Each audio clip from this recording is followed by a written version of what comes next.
Yes, sir. Yes, sir. Peace, peace, peace. Today's Sunday, the 11th, 9/11, all that garbage of those towers that were knocked down and so forth like that. I remember I lived through that. I lived through that. And I lived through that madness. And I also lived through the lies, of it. What was perpetrated, how they set people up, to do whatever they did and so forth like that. So today, thank the Lord, after yesterday, I was dealing with the police commissioner of New York City, a Negro woman. And,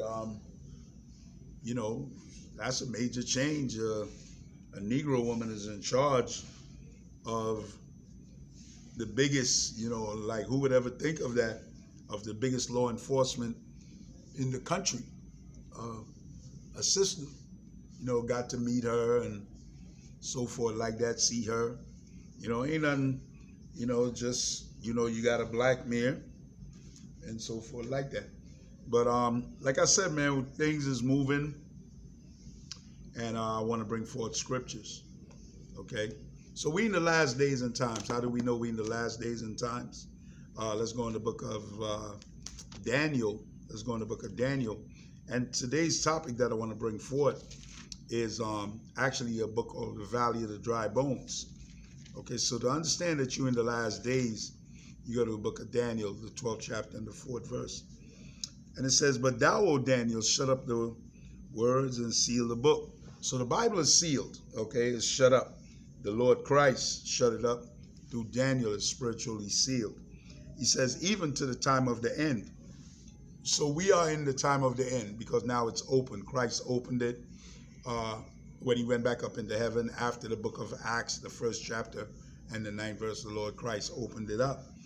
"And many shall run to and fro, and knowledge shall be increased." What knowledge? Knowledge of all these different books that I have here, okay, of their schemes that they're going to do and so forth like that. This is the protocols of the elders of Zion. What knowledge? Knowledge that their religion is a lie, okay, the symbols of Judaism, okay, that their religion is a lie. What knowledge? Let's further move on, okay. What knowledge? When they were converted, okay, into believing that they're the chosen people of God. So you must understand why you need these books. That's why it says, unto the time of the end, many shall run to and fro, and knowledge shall be increased. What knowledge? Look, I'm able to talk to you now through a television screen of glass and different electronics and stuff like that. You're able to see me some other side of the country, some other side of the world. Yet I'm talking to you, and you can, check this out for yourself. Okay, so knowledge, these things has never been done before. Never been done before. So what do we have here? Babylon, mystery religion. Babylon, mystery religion. I'm going to break this down next. Right. This is dealing with the Roman Catholic Church. I'm going to do a class on this next, in the next hour. Okay. From here, we have Babylon Timbuktu by Rudolph R. Windsor. And this is the next book that I'm going to deal with, which is called The Valley of the Dry Bones, which is Ezekiel, the 37th chapter. I'm going to break that down. No, actually, I'm going to break down Ezekiel, the 37th chapter right now, and then I'm going to go into Babylon. So I'm going to break these things down. These three books are very, very important. Bang. Right? Bang. Good. And bang. So, and knowledge shall be increased about what? Here we go. Another one, okay? Another one, right? Another great book, a super great book. Boom, this is Daniel. For you to understand this book, this is the National Sunday Law. This is Daniel. This book right here is the full understanding of the Bible, how it came into existence, okay? This is also about Esau. Who's Esau, the so-called white man? So I'm breaking it down to you again, all right? This is about Rastas and resistance. You need these records, even though I did a class on this, but now I'm going to pull out 2 classes, and now we're going to see about the Lord. Okay, so who is the Lord? Who is the Most High? All right, a lot of people will be fighting about the Most High.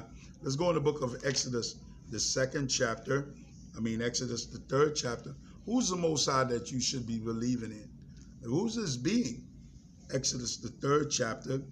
And Moses said unto the Lord, who am I that I should go unto Pharaoh and that I should bring forth the children of Israel? See that? The Bible's not talking about any other nation being the children of the Lord. The word is the children of Israel. He's not talking about Egyptians, Ethiopians, other black races. He's talking about the children of Israel. And he said, certainly I will be with thee, and this shall be my token unto thee, that I have sent thee. When thou hast brought forth the people out of Egypt, you shall serve the Lord upon this mountain. And Moses said unto the Lord, when I have come unto the children, what shall I say unto them? The power of your fathers has sent me unto you, and they shall say to me, what is his name? What shall I say unto them? Right? So what is the Most High's name? And the Lord said unto Moses, I am that I am. And he said, thus shalt thou say unto the children of Israel, I am that I am, have sent me unto you. Okay? So the Lord sent Moses. Okay, and his name is I am that I am. What's another name for the Lord? What's another name for the Lord? Let's go up into the book of, these two names I like. Good, so let's go in the book of Daniel now. Let's go in the book of Daniel. Daniel verse 7, verse 9. Good, Daniel 7, verse 9.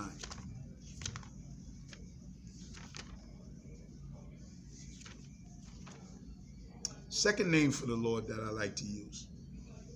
And I beheld till the thrones were cast down, and the Ancient of Days did sit. See that?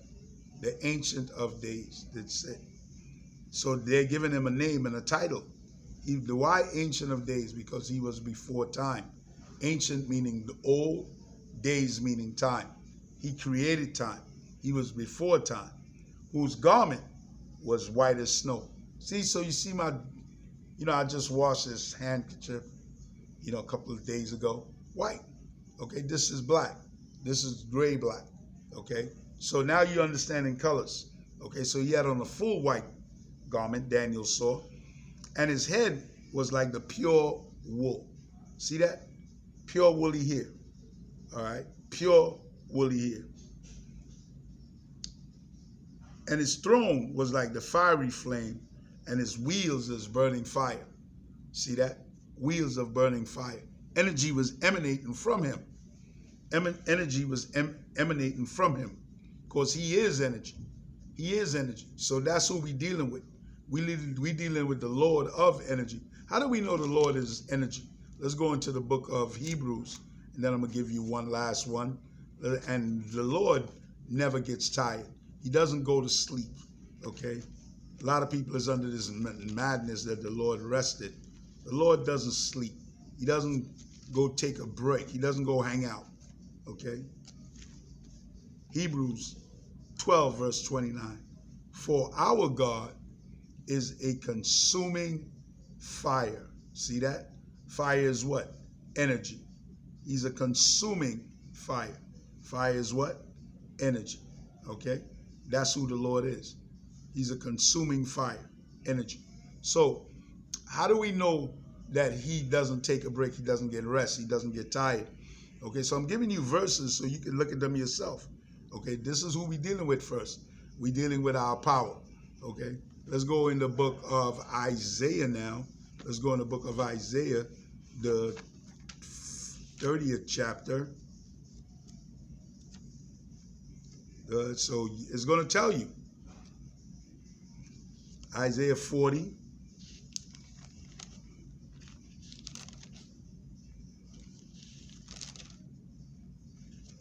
Isaiah 40, verse 27. Check this out. What sayest thou, O Jacob, and speakest, O Israel?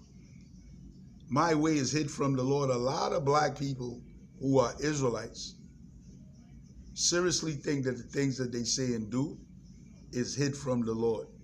And my judgment is passed over from my God.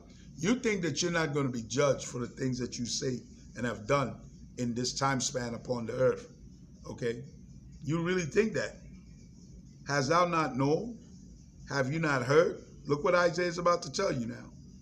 Have you not heard that the everlasting power, the Lord, the creator of the ends of the earth, fainted not, neither is weary.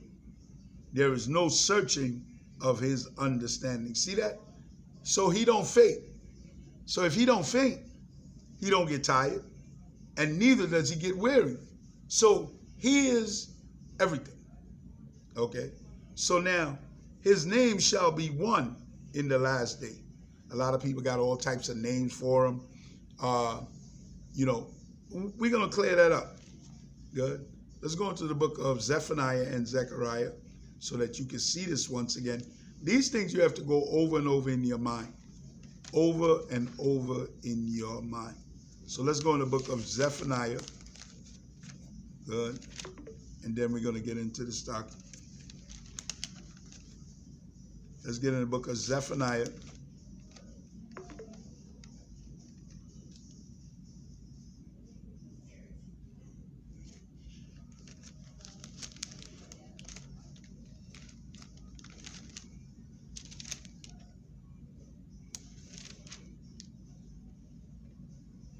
Zephaniah, the 3rd chapter and the 9th verse. For then will I turn to the people a pure language. See that? That's what the world is going to have, a pure language, that they may call upon the name of the Lord to serve him with one consent. See, there will be no religions, no Rastafarianism, no isms, no schisms, no Judaism. All this stuff is going to be gone. Okay? All this stuff, Judaism, is going to be gone. All that's going to be gone. Roman Catholicism is going to be gone. Okay? All this is going to be gone. Going to be gone. To serve him with one consent. Why? Let's stay in the book of Zephaniah, the 2nd chapter and the 11th verse. The Lord will be terrible upon them. He will famish all the gods of the earth. You know what the gods of the earth is? All your religions, all your philosophies. So he's going to starve you out. He's going to starve you out. He's going to famish you. When you famish, you starving. So the Lord going to cut off all these gods, all these false gods of the earth, and men shall worship him. Okay, so you ain't going to worship no Ethiopians. Okay, you ain't going to worship no Ethiopians. Shall worship him, everyone from his place, even all the isles of the heathen. So the heathen's going to worship the one Lord. That's what they're going to worship, the one Lord. Right? Now, let's go closing out on this little topic. Let's go in the book of Zechariah. Let's go in the book of Zechariah, the last chapter, 14th chapter, and the 9th verse. And the Lord, one Lord, and God is a man. Exodus 15, verse 3. And the Lord shall be king over all the earth. In that day there shall be one Lord, and his name shall be one, the Most High. Okay, there's only going to be one Lord. All right. So now, here's a brother that came up with a very great book, his history book, The Valley of the Dry Bones, by Rudolph R. Windsor. And he gives his commentaries and stuff like that. Here I'm going to show you a picture. He says, 2 Falasha Ethiopian Hebrew families in Ashdod, Israel. Top right, another Hebrew family in Israel. A Hebrew teacher and his wife in the Falasha. Number one, the word Falasha means false. Okay? In the Falasha village of Amboda, Ethiopia. And other photographs of the Falashas, right? A Pulu or Fula girl of West Africa. Experts say that the Fulas are of Hebrew ancestry.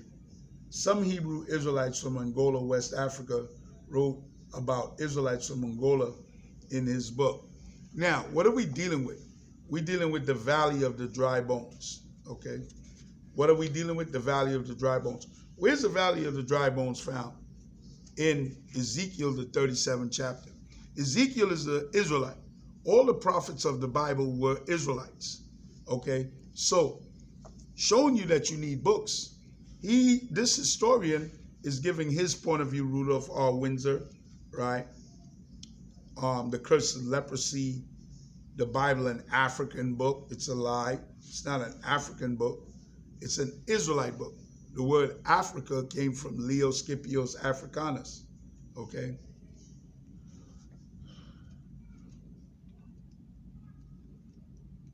So it's a very good book. But we take in the cover page, the Valley of the Dry Bones. And where's the Valley of the Dry Bones found? What's that story about? You got to go to the book of Ezekiel, the 37th chapter, and I'm going to break that down. Okay? But why did the Lord say to take you into this story today? Because you're going to hear or you're not going to hear. Okay? You're going to listen or you're not going to listen. It's all up to you.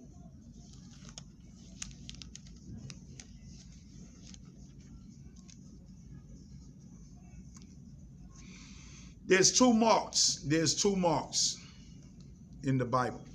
And it's up to you to pay attention. This is Ezekiel 9, verse 1.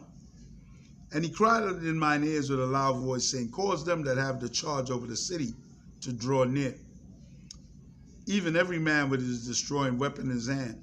And behold, 6 men came from the way of the higher gate, which lied towards the north, every man a slaughter weapon in his hand. And 1 man among them was clothed with linen, with a writer's inkhorn by his side. And they went in and stood beside the brazen altar. And the glory of the Lord of Israel was going up from the cherub, whereas he was to the threshold of the house. And he called to the man clothed with linen.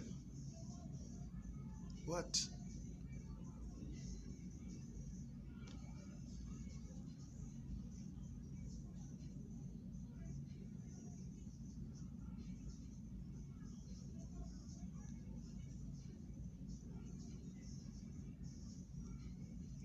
He says, and he clothed, and the Lord said unto him, go through the midst of the city. Right? He said, go through the midst of the city, through the midst of Jerusalem, and set a mark upon the foreheads of the men that cry and sigh for all the abominations that be done in the midst thereof. And to the others he said in mine hearing, go ye after him through the city and smite. Listen to this well, what's coming to all of you that don't pay attention to this Bible. Okay? He says, go ye through the midst of the city. The city is Jerusalem. And he says this. He says, let not your eyes spear.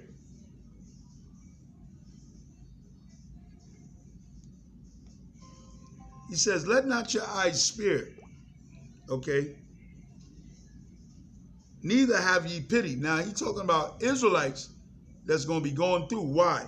This is the Lord telling you, slay utterly, old and young, right?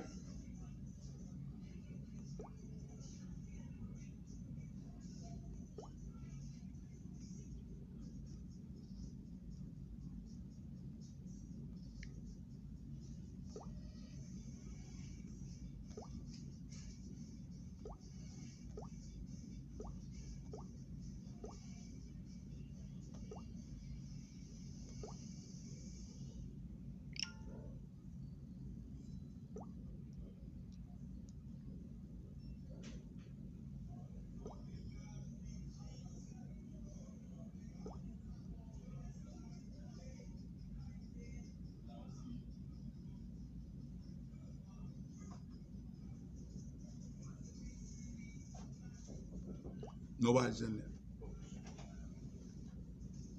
So look what the Lord says. He says, slay utterly, old and young. Old and young. But come not upon any man whom is the mark, and begin at my sanctuary. So the Lord is starting when in the last days, the Lord is starting with the nation of Israel. And if you don't have the mark, so you better know what the mark is, okay? And begin at my sanctuary.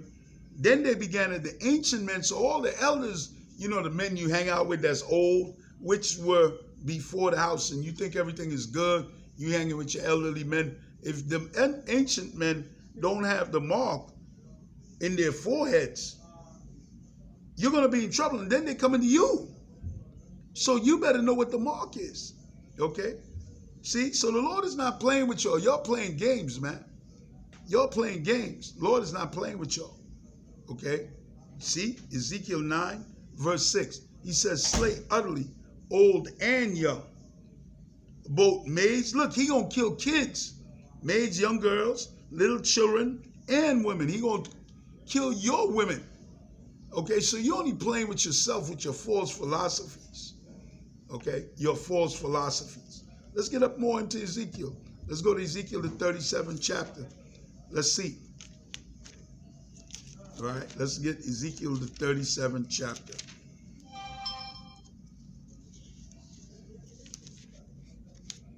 Let's break this down. Okay. The hand of the Lord was upon me. So this is Ezekiel. And he carried me out in the spirit of the Lord and set me down in the midst of the valley, which was full of dry bones, which was full of bones. Now, breaking it down, the valley now represents where we are, the people of Israel, and we're in a valley. Therefore, there's mountains all up on the sides. Okay. And we are in the bone state. The reason why we are in the bone state, because there is no flesh. There's no sinew. There's nothing to us anymore. We're dead. Okay, so when things are dead, all you have is bones. And he caused me to pass by them round about. And behold, there were very many in the open valley. And lo, they were very dry. Dry of what? Of sinew. We were dry of blood. We had lost. Okay, and we're still lost. So when you don't have, all you have is bones, your flesh is withered away. So there's nothing to us anymore. Okay? And there were very many. He said unto me, Son of man, can these bones live? Can we live? Can we live? Okay?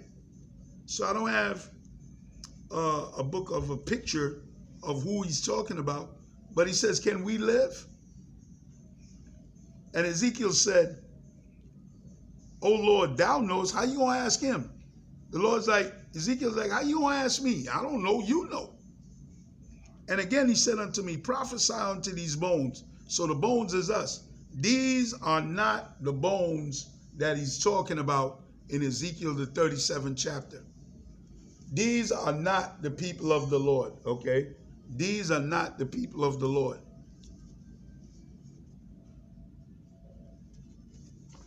These are not the people of the Lord. Bang. These are not the people of the Lord.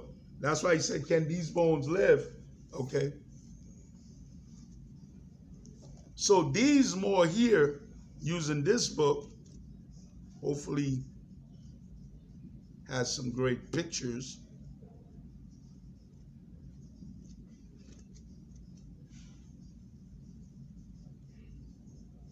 I didn't really bring a lot of pictorials, okay?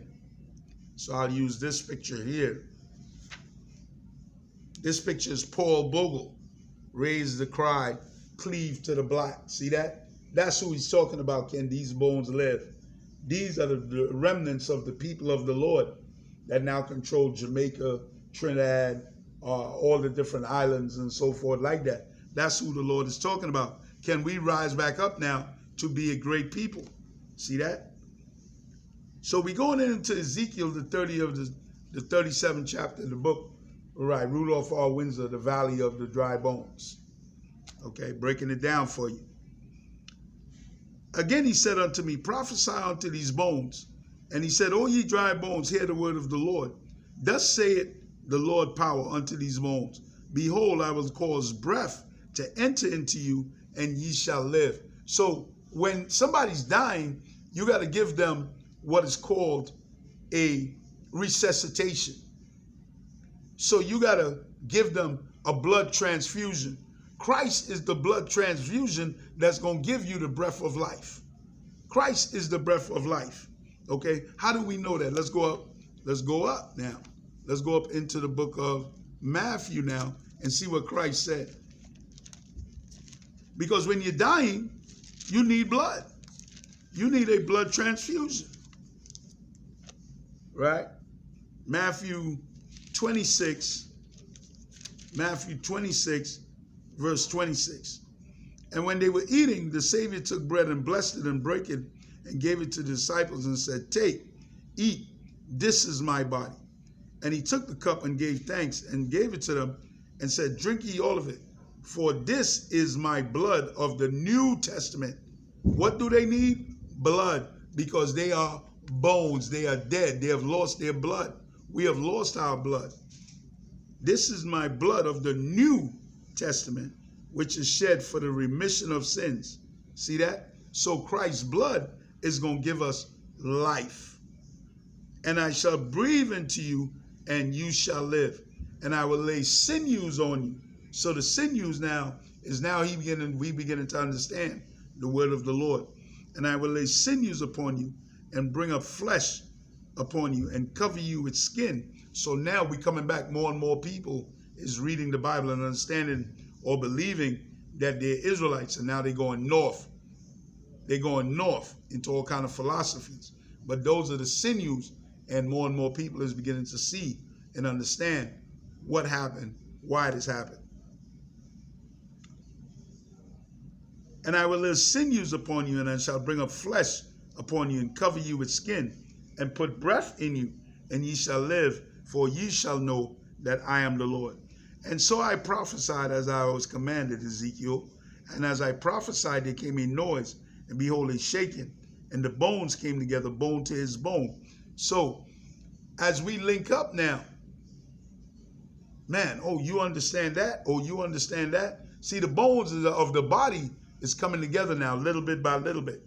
Men is trying to be in this position, men is trying to be in that position, but the body, from the head, the eyes, the teeth, the skin, is now coming back together. The body of the nation of Israel, not the body of the nation of the Ethiopians or anybody else. Okay. "And I beheld, lo, the sinews and the flesh came upon them, and the skin covered them, but there was no breath in them." See, so Christ is that breath. Christ is that life. How do we know that? Let's go into the book of Daniel. Let's go into the book of Genesis. Watch this.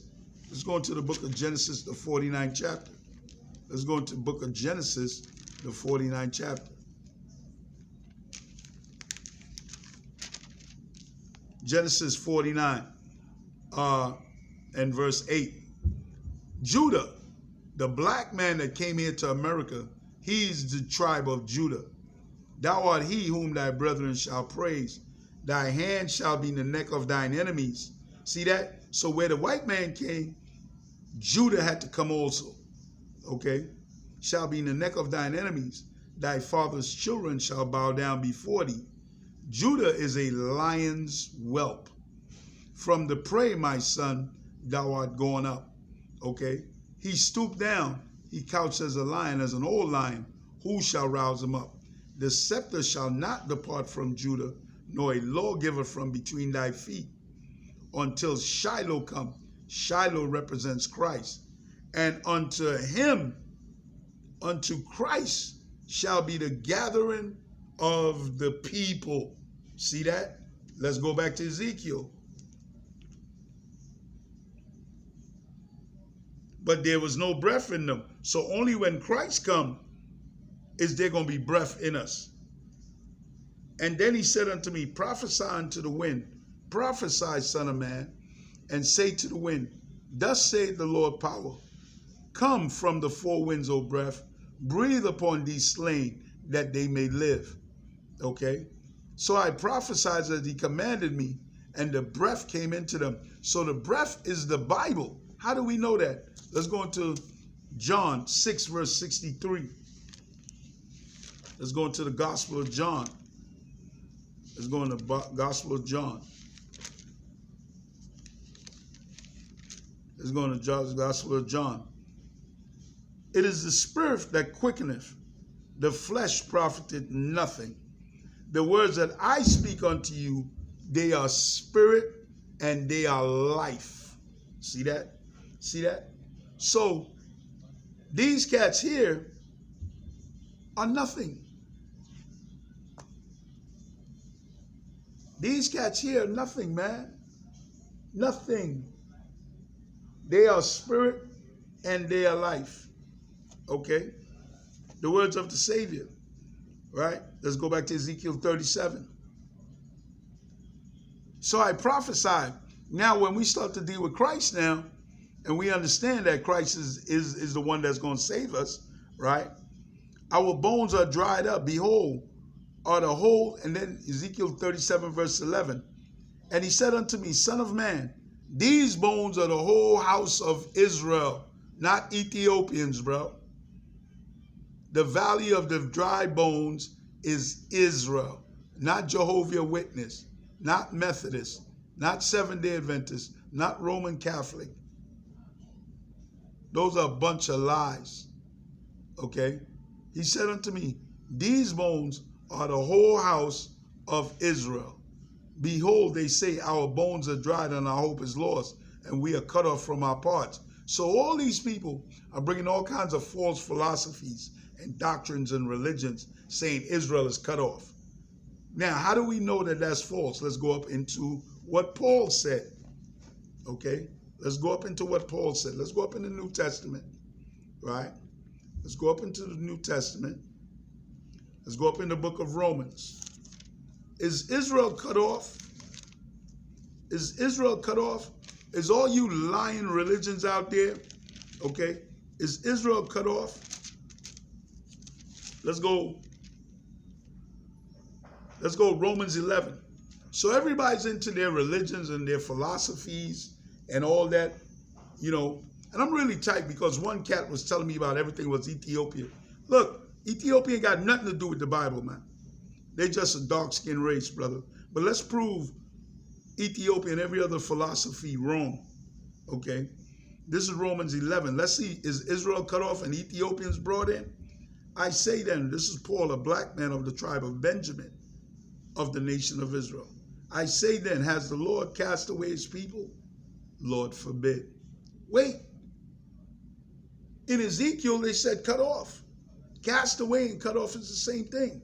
So Paul is now checking you liars, you false philosophers. Paul is checking all of that. And Paul was chosen by the Most High. Okay? So Paul says, I say then, have the Lord cast away his people? Is Israel done away with? Is Israel done away with? Is the 12 tribes done away with? Is other people grafted in? Lord forbid. He says, no. For I also am an Israelite of the seed of Abraham, of the tribe of Benjamin. See that? Of the tribe of Benjamin. Wait, second verse. The Lord has not cast away his people, which he foreknew.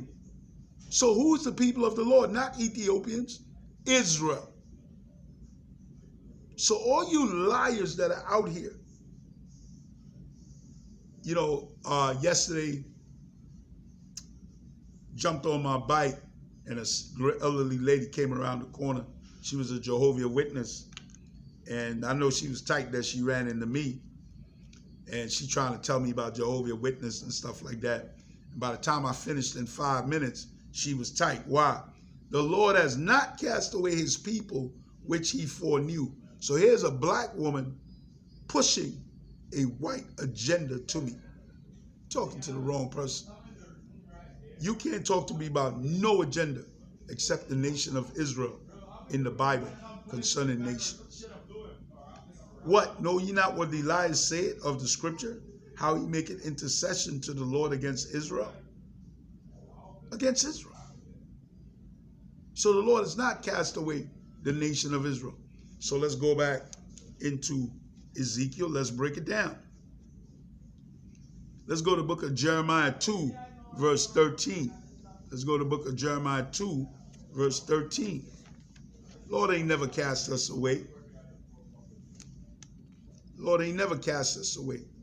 So y'all can keep lying with all your philosophies and stuff like that. You going to church every Sunday. You see the Bible says Israel. You see the Bible says Israel. And you coming up, somehow in your mind, you're switching the words around. Somehow in your mind, you're switching the words around. Is Jeremiah 2, verse 13. For my people have committed two evils. See that? You have committed two evils. They have forsaken me, the fountain of living waters, and have hewed them out cisterns broken cisterns which cannot hold no water. So in the philosophies and your wrong beliefs, your wrong beliefs, those are cisterns, broken cisterns which can hold no water. So whatever you're drinking out of, whatever dirty water you're drinking out of, whatever dirty cup you're drinking out of, whatever dirty bowl you're drinking out of, you better get with Christ and clean yourself up. You better get with the right philosophy. Why? Let me stay in Ezekiel. Because my head is popping with verses right now. Therefore prophesy, thus saith the Lord, behold, O my people, I will open your graves. Where are we at? We in graves right now. You think you living good. You think you living good. You in a grave, man. You in a grave in America, man. Look at the hood that you live in, all dirty with all kind of garbage, and they ain't even picking it up on time. Look at all the dead bodies as y'all killing each other. You in a grave, man. You in a grave. The dead food that you're getting, not even live food, the dead food, they overcharging you. You in a grave, man. You in a grave. Your own people killing your own people. You have white men on top of you ruling, and they don't even care, and then your leaders don't care. Your politicians. You in a grave, man. But the Lord said, O my people, I will open my graves and cause you to come up out of your graves. You're going to come up. So if you're coming up from the grave, you're coming up into life, man. And bring you into the land of Israel. See that? So you're not going back into Ethiopia. You never came from Ethiopia. Ethiopia is a garbage dump. He said he's taking you back into the land of Israel, and Israel is not on the continent of Africa. Okay? And you Israelites shall know that I am the Lord when I have opened your graves, O my people, and brought you up out of your graves, and put my spirit in you, and you shall live. And I shall place you in your own land. See, we're going back into our own land. That's like me saying, I'm going back to China. I'm not Chinese. I'm not Chinese. I can't understand that. I really can't. And the Lord said he shall place us in our own land. And then shall ye know that I am the Lord, have spoken it and performed it, saith the Lord. The word of the Lord came unto me, saying, moreover, thou son of man, take thee one stick and write upon it for Judah and for the children of Israel, his companions. And then take ye another stick and write upon it for Joseph, the stick of Ephraim, and for all the house of Israel, his companions. And join them together into one stick. See the prophecy? There are 12 tribes of the nation of Israel. There is no nation of Islam. There's no FOI. There's none of that madness. Ishmael is the father of the Arabs. That's not who the Lord dealing with. The Lord is not dealing with the Egyptians. He's not dealing with any of these people. For Joseph and for Ephraim, so the Lord had split the tribes into two, the northern kingdom and the southern kingdom. And if you're not an Israelite, you're not going in on this. You're not going in. I don't know why people are always trying to bring other people into the house. And join them together into one stick, and they shall become one in the Lord's hand. And the children of thy people will speak unto thee, saying, wilt thou not show us what thou meanest by these? Say unto them, thus saith the Lord power, behold, I will take the stick of Ephraim, of Joseph, which is in the hand of Ephraim and the tribes of Israel, his fellows, and shall put them with him, even the stick of Judah, and make them one stick, and they shall be in mine hand. Meaning the nation is going to come back. We're not going to fight each other no more. We're not going to argue no more. And the sticks wherein thou writest shall be in thine hand before their eyes. And say unto them, thus saith the Lord power, behold, I will take the children of Israel from among the heathen. Good. So the Lord ain't dealing with the other nations. The Lord ain't dealing with, when this thing go down, the Lord not dealing with the other nations. You're reading it for yourself. I will take the children of Israel from among the heathen, whithersoever they have gone, and will gather them on every side, and bring them into their own land. And I will make them one nation in the land of Israel. So where do you see Ethiopians is? really want you to read and tell me where you see Chinese, where you see the heathen. I really want you to read. Can you read? Do you know how to read? You got eyes? You know how to put together words? And I will make them one nation upon the mountains of Israel, and one king shall be king to them all. And there shall be no more two nations. So where are we right now? We are split apart. Okay, so I'm breaking down Ezekiel the 37th chapter to you, right? Into two kingdoms anymore. Neither shall they defile themselves, okay? So whoever makes it, you will no more defile themselves with your idols. What is your idols? This Rastafarian doctrine madness, this dog madness that you believe in. That's exactly what I said, man. You know how the Lord hates this? Your own people believes this madness. Okay? He says it's a defilement. It's a defilement with their idols and with the detestable things, and nor with any of their transgressions. So when we go back into the kingdom, all this is going to be done. You're not going to have a democracy, a theocracy. No, it's a theocratic dictatorship. But I will save them. The Lord is going to save you out of your dwelling places, wherein they have sinned, and will clean them. The Lord is going to clean you. So they shall be my people, and I, the Lord, shall be their power. So there it is, Ezekiel the 37th chapter. Peace.